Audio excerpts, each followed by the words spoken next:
Good morning, everyone. Hello and welcome to the weekly commodity audiocast. I am Kaina Chainwala from Kotak Securities Commodities Research Desk. And like in every episode, let's just dive into the ever evolving world of commodity markets, discuss current developments, factors shaping market sentiments, and emerging trends. So let's get started. Last week, investors found relief in a lower US inflation reading, sparking a brief improvement in market sentiments during the last session of May. Dollar slipped to two-week low of 104.36 on Friday on slowing US inflation and closed the month of May approximately 1.5% lower, marking its first monthly decline in 2024. Key inflation gauge slowed in April, hinting at progress, although gradual, towards the Fed's inflation target. PCE inflation stood at 2.7% on an annual basis and rose by 0.3% from the previous month, while core PCE increased by 0.2% month on month and 2.8% year on year, aligning with forecasts. Personal income rose 0.3% in line with estimates, while spending fell short of forecasts, rising only by 0.2% in April, primarily due to a 0.4% decrease in spending on goods and a marginal 0.1% increase in service expenditures. US equities had slipped after US first quarter GDP number was revised down and jobless claims edged higher. Commerce Department reported prelim GDP grew at an annualized 1.3% rate from January through March, down from the advanced estimate of 1.6% and notably slower than the 3.4% seen in the final 3 months of 2023. US GDP downgrade hinted that Fed's aim of gradually cooling the economy through high interest rates is having an impact, but at the same time bothered investors about weaker consumption outlook. After the easing of Fed's preferred inflation measures, stocks, however, regained momentum in the last session of May. This helped major US benchmarks register a positive month, although major equities S&P 500, Nasdaq and Dow Jones were still headed for a nearly 2% weekly decline. Talking about the commodities, COMEX gold prices closed the week 0.4% lower after declining almost 3.5% during the prior week, as better than expected US data this week and hawkish Fed rhetoric countered safe haven demand from geopolitical risks in the Middle East. Swaps are now pricing in only one rate cut for this year during Q4 2024. As far as hawkish comments are concerned, Federal Reserve Bank of Minneapolis President Neil Kashkari said the US central bank's policy stance is restrictive, but policymakers haven't entirely ruled out additional interest rate increases.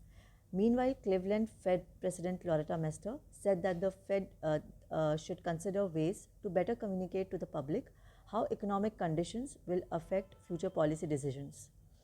Owing to this hawkish rhetoric, gold and silver both remain under pressure. Silver closed just marginally higher at $30.5 per ounce, retreating sharply from $32.5 per ounce seen earlier during the week. About the energy complex, WTI crude prices attempted a recovery earlier in the week and approached $80 per barrel, buoyed by escalating tensions in the Middle East and hopes of demand uptick with the start of summer driving season.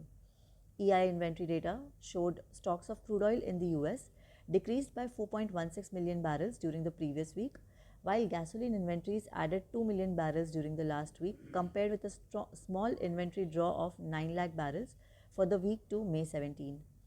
Distillates too witnessed an inventory increase of 2.5 million barrels.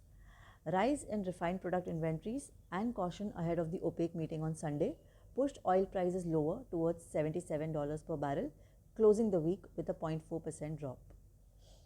Talking about the technical levels, on the daily chart, MCX crude oil June future continuous chart formed an evening star pattern in the duration between 28th to 30th May 2024.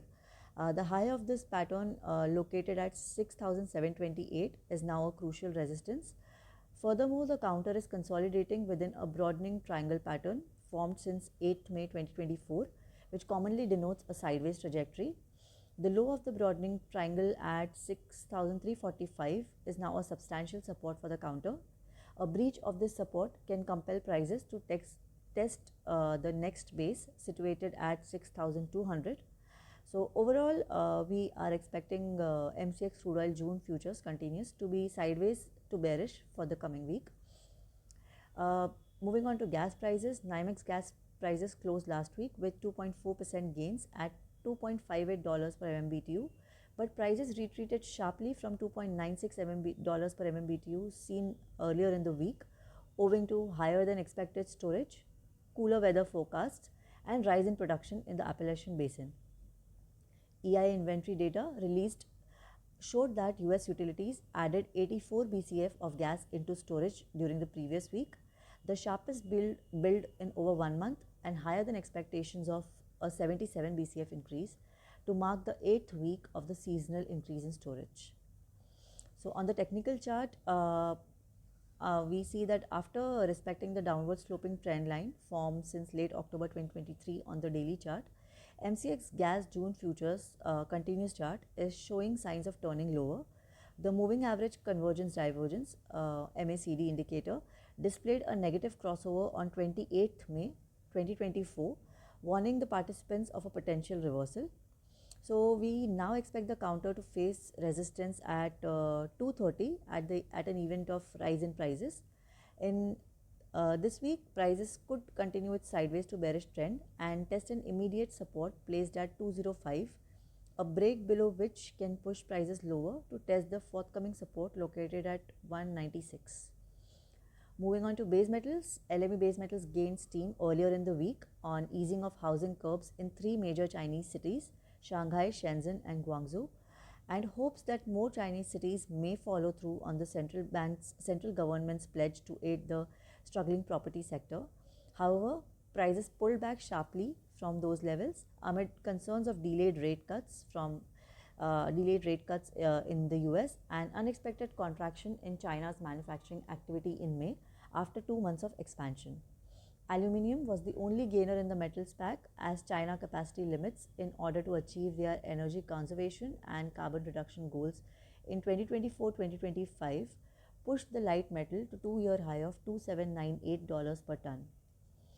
So we saw a pullback across risky assets last Friday as the PCE figures did not significantly alter rate cut guidance, considering that price pressures remain elevated and still significantly above the Fed's 2% target. The swap contracts now imply a total of 34 basis points of rate reductions for all of 2024, up slightly from Thursday. This week, ECB monetary policy will be closely watched as chief economist signaled at the central bank's readiness to cut rates in the upcoming meeting. The ECB is now almost certain to be one of the first major central banks to make a policy shift before Fed and Bank of England, despite being the last of the three to begin tightening. Also, most importantly, US labor report would be in focus as the markets cautiously await to see whether the slow hiring in April was seasonal or more persistent. Any unexpected heating of the jobs market would shift the scales in favor of higher rates for longer, while moderation in jobs market may allow the Fed to cut interest rates sooner than later. So overall, last week, the slowing US inflation gauge provided only very little relief to markets, a very brief respite to markets. Now the market's attention would move towards the upcoming US labor report and the ECB monetary policy due this week. On this note, we conclude this edition of Commodity Audiocast, and we hope that we've offered you valuable insights. Thank you so much for tuning in today, and we eagerly anticipate your presence with us again next week. Until then, happy trading. Thank you so much.